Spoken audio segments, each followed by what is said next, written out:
Hey, how are you all? This is Lee, and I decided that I would do a video on my thoughts and reactions on the interview that Ace Frehley did with Eddie Trunk.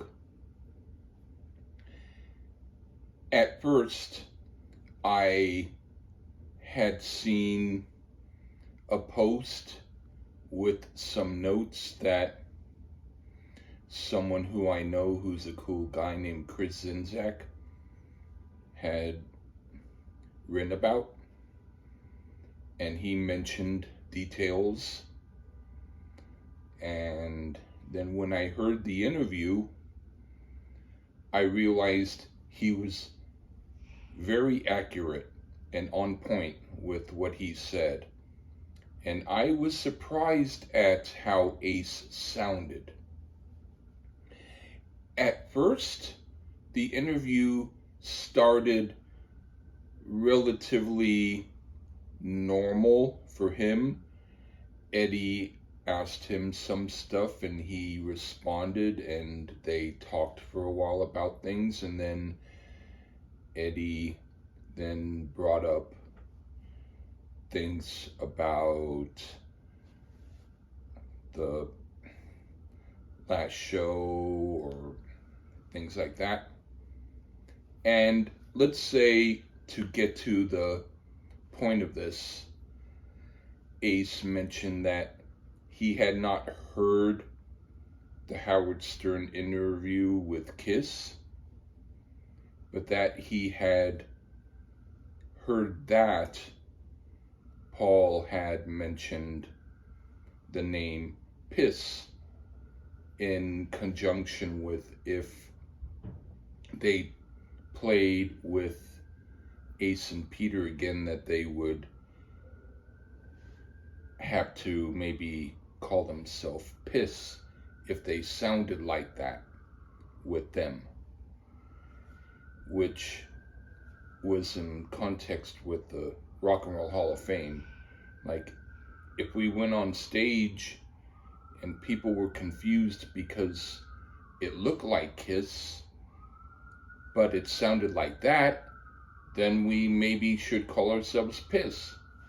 That's as close to a direct quote that I can give. Anyway, Ace then was quite annoyed, and I thought to myself, he sounded a little bit nutty.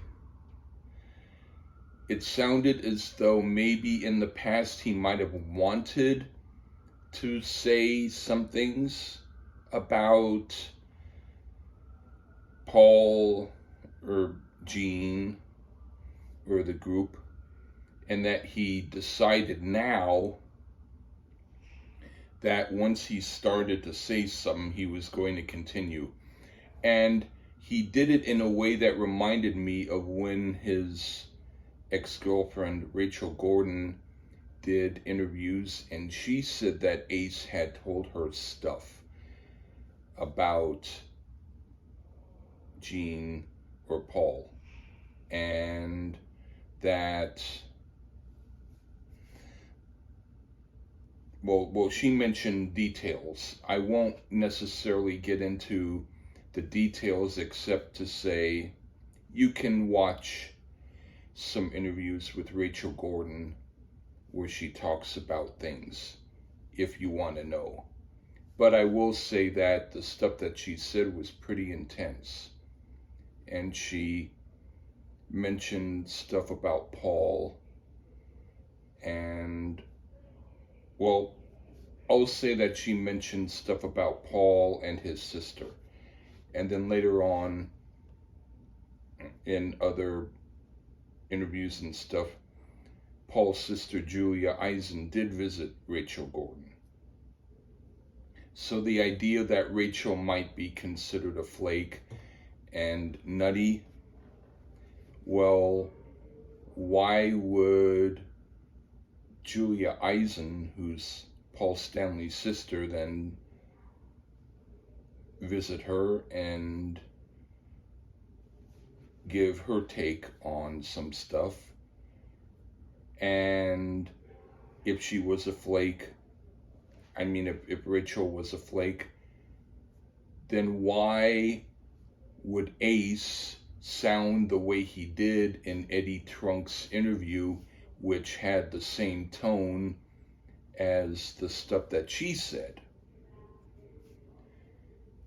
I now am thinking that the stuff that she said was stuff that Ace had said to her. And then he might have been a little more nutty with her and said whatever he said. And then in interviews, usually in the media with Eddie Trunk and whatever, he would kind of hold back because maybe someone told him not to get too into it. But the thing is, sorry,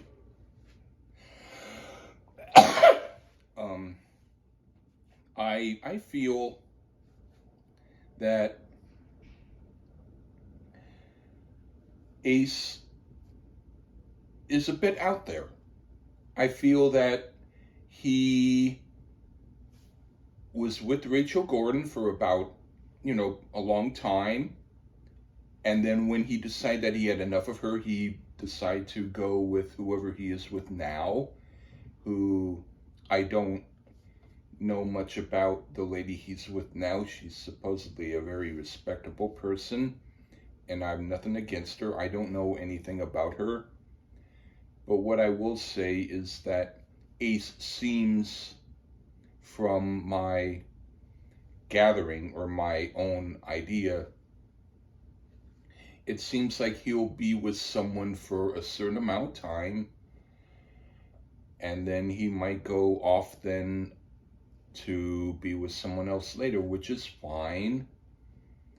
But I think that if it was a case where Rachel had been totally ousted from going to the apartment where she was living in, all of a sudden, without much warning, and that Ace then decided to consider her to be a complete loony when he had stayed with her for all that time, and now seemingly told her a bunch of things that she mentioned. Maybe he thought to himself that if she talked about it a lot during the time that she talked about stuff when he was with her, that might ruin whatever's going on between Ace and Kiss. And yeah, it seems like Ace is also kind of desperate for money, even though he says he isn't. But to me, it seems like if he were to be on the last show of the the End of the Road tour, if he went to that show and performed with them, I would definitely not see it, because of the fact that he's saying he needs a large chunk of cash to do it. For me, I saw Kiss back in 1980, and they were great. I saw them with the original lineup, and to me, I'm good. So if Ace wasn't there, I still wouldn't feel like I needed to see it, because I already saw them back in the day. I saw Van Halen back in the day, around 1984, with David Lee Roth. And that was a fantastic show, one of the best concerts I've been to. But after I saw it, I felt like I'm good. I've always kind of felt that way, unless a band was a local band, like a club band, and I knew of some of the members, then I would go to see them more than once because I would support a local band who I had some association with. But a group that's in a large venue with a whole bunch of people and you're not going to meet them unless you do a meet and greet, which is going to cost a lot of money, and then after you meet them it's like they forget about you or whatever the case may be. That's not something that I will do. I do have a couple of people on my idea of a bucket list as far as if they do a concert, I would want to see them. But other than that, I pretty much am almost done with big show concerts. I don't care. I don't care because I'm not going to meet them. Even if I do, it's not going to matter. As far as I'm concerned, I can watch it on YouTube or can hear what other people say about it. And with Kiss, that's especially true. Because a lot of people who are into Kiss are going to say, oh, it was wonderful. Because when they go, they're just very happy to go to a show. And that's fine. But a pretty expensive show at that, I must say. Anyway, so for Ace to then talk about the big chunk of money that he would need to get in order to go up on stage, I think that he thought that if he said that, then Paul or Gene would give him that chunk of money. Now, I don't know whether they would or wouldn't after that. But the thing that Ace said about having dirt on Paul and Gene and coming out with a 120-page manuscript, I'm not sure if I believe there is that type of manuscript. I think that Ace sometimes says things just to see if people believe him. But does he have in his mind 120 pages of ideas about the dirt with Paul and Gene, whether it's real or drug-induced or anything else? Yes, I believe he probably has about 400 pages in his mind of that sort of derangement. And I'm thinking that possibly 200 pages of it is true, and 200 is his exaggeration. So, what did I think? I thought it was a very interesting, not in a good way, but interesting interview. I think that Ace went off the rails.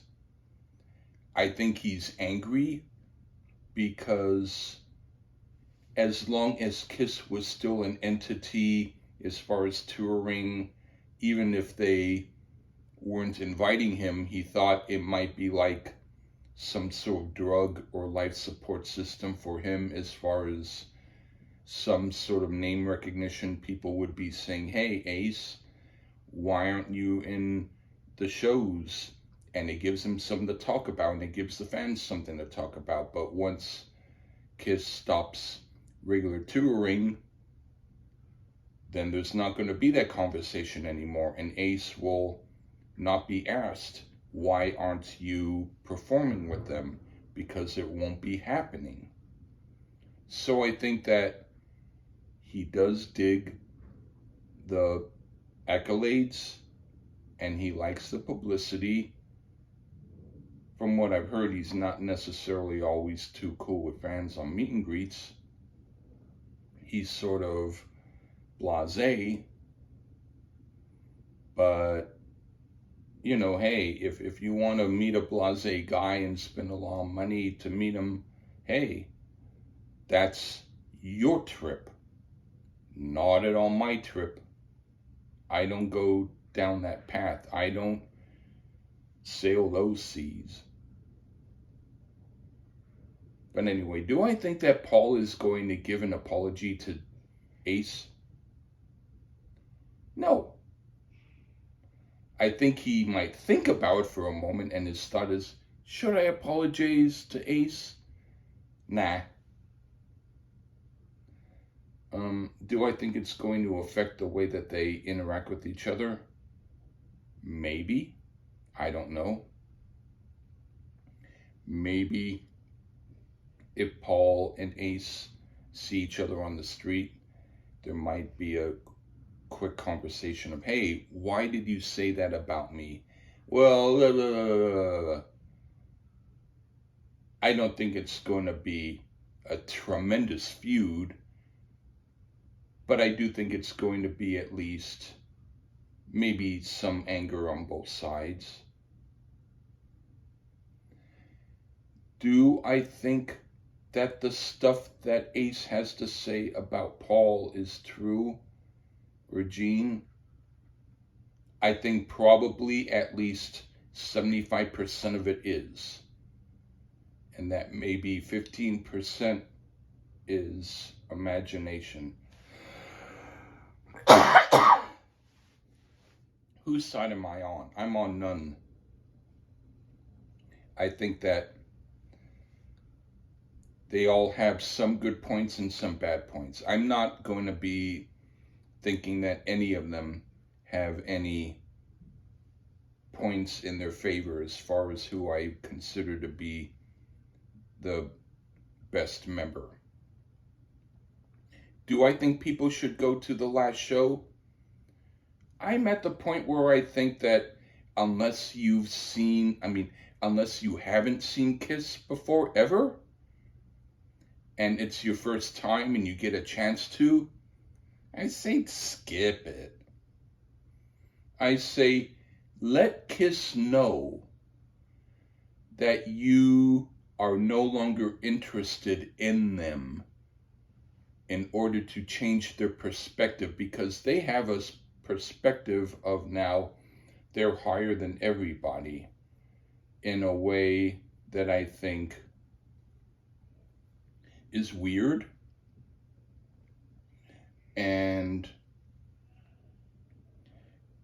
I'm not trying to insist that you do what I say, but I'm going to suggest that if you had a chance, instead of seeing Kiss, you saw a group at a club for a lot cheaper, who's totally awesome and was struggling to get well known, and they played well.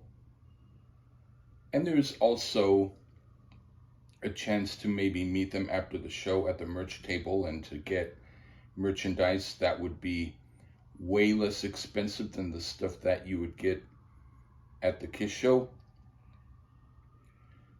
Go to the club band.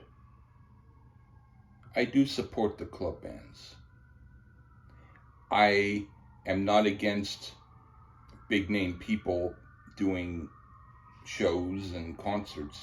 Don't get me wrong. But I honestly think that at this point, there's been some talk about whether Ace is going on Eddie Trunk's show again or whether or not he isn't. And there's been no response from what I've seen so far from Kiss about what Ace said. But I don't think that it should lead to people seeing the show. I think that you ought to maybe look into how Kiss feels about what Ace said, or why Ace said this, or, search that. Spend your time that way. I think that Paul generally, when he says stuff, he's usually contained and diplomatic. And when he mentioned the piss comment, it was one of the few times that he does where he's like, haha, I bet you didn't expect me to say that, which he does on occasion. But I think it was off the cuff, and I think he said it more as a mischievous joke, and that it was something that he probably thought was going to go away. Like, okay, he said it, and it was a little shocking, but otherwise, ha ha ha ha, let's go home. So, if there are aspects about this that I haven't mentioned that you would like me to address, just comment on the video, and then I can reply to you. But yeah, do I think that it's possible that Peter might show up? Maybe. I think it's a separate issue, Peter. I don't think that just because Ace said what he did, that Kiss is going to think that Peter is involved in that. But anyway, I think that it's going to be less consequential than people would think the last couple of shows, because they are planning on doing another Kiss cruise, and they might do a few other shows here and there in like a residency or wherever they do it. So I don't think that it's really that big of a deal. I think that with a lot of groups, they like to say that this is going to be their last tour or whatever. I think that you don't even need to think about it. Just go to whoever you want to see, and go because you like their music, but also go if the prices are affordable and you can meet them afterwards. That's what I think is cool. Anyway, take care, everybody. Bye.